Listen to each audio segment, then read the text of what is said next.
نحمدہ و نصلی علی رسولہ الکریم اما بعد فاعوذ باللہ من الشیطان الرجیم بسم اللہ الرحمن الرحیم انا اعطیناک الکوثر فصل لربک وانحر ان شانئک هو الابتر۔ صدق اللہ و صدق رسولہ النبی الکریم ونحن علی ذلک لمن الشاہدین والشاکرین والحمد للہ رب العالمین۔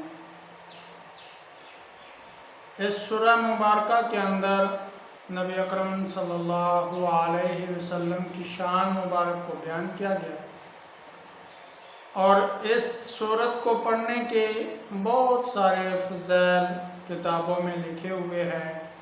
اولیاء اللہ نے اس سورت کو رزق کی سورت بھی کہا ہے کہ جو اس سورت کو پڑھتا رہے گا انشاءاللہ کبھی بھی فقر و فاقہ اس کے قریب نہیں آئے گا۔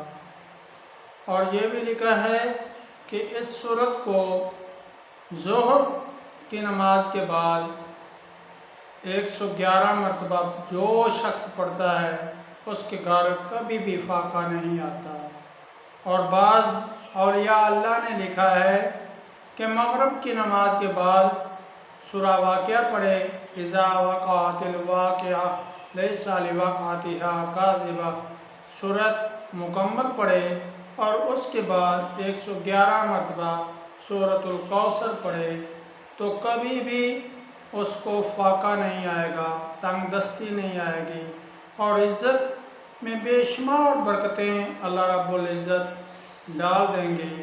بہت ہی پاورفل وظیفہ ہے، ہمیں ہماری ضروریات کے لیے اس وظیفے کو کرنا چاہیے، کیونکہ نبی اکرم صلی اللہ علیہ وسلم نے فقر کے لیے، فاقہ کے لیے سورہ واقعہ کو پڑھنے کی تلقین بھی فرمائی ہے کہ اس کو پڑھو، اس کے پڑھنے سے اللہ رب العزت رزق کی تنگی کو ختم فرما دیتے ہیں۔